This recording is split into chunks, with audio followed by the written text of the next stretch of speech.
दोस्तों, अगर किसी वजह से नाक के बीच वाली हड्डी यानी ये सेप्टम के बीच में पस यानी मवाद का कलेक्शन हो जाता है तो हम इसे सेप्टल एब्सेस बोलते हैं।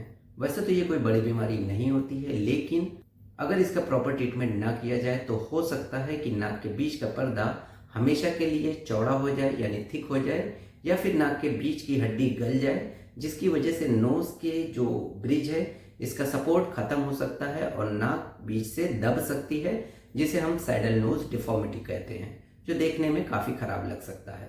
अक्सर इस तरह की परेशानी नाक पे चोट लगने के बाद होती है।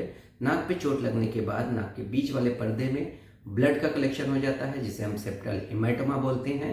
उस ब्लड में अगर इन्फेक्शन लग जाता है तो वहाँ पे पस बन जाता है बाद में, जिसे हम सेप्टल एब्सेस कहते हैं। एब्सेस बनने के बाद हो सकता है नाक के बीच की हड्डी गल जाए, जिससे सैडल नोज डिफॉर्मिटी हो जाए, या फिर वो एब्सेस ऑर्गेनाइज हो जाए या फाइब्रोस हो जाए, जिससे कि नाक के बीच का पर्दा हमेशा के लिए थिक यानी मोटा हो जाएगा। अगर पर्दा हमेशा के लिए थिक हो जाता है तो पेशेंट को आगे चल करके नाक बंद होने की परेशानी हो सकती है। तो चूंकि इस बीमारी को पहचानना काफ़ी आसान होता है, तो चलिए बात करते हैं इसे कैसे पहचान सकते हैं और इसका क्या इलाज होता है। तो जैसा कि मैंने बताया, अक्सर नाक पे चोट लगने के बाद इस तरह की परेशानी होती है, लेकिन पिछले 15 दिनों में मैंने 2 ऐसे पेशेंट देखे जिनमें किसी तरह की नाक पे कोई चोट नहीं लगी थी, लेकिन दोनों पेशेंट में सेप्टल एब्सेस की परेशानी थी। सेप्टल एब्सेस के पेशेंट में दोनों नाक बंद हो जाती है और नाक के बीच का जो पर्दा होता है उसके दोनों साइड में सूजन आ जाती है और नाक में कुछ पेन यानी दर्द भी हो सकता है।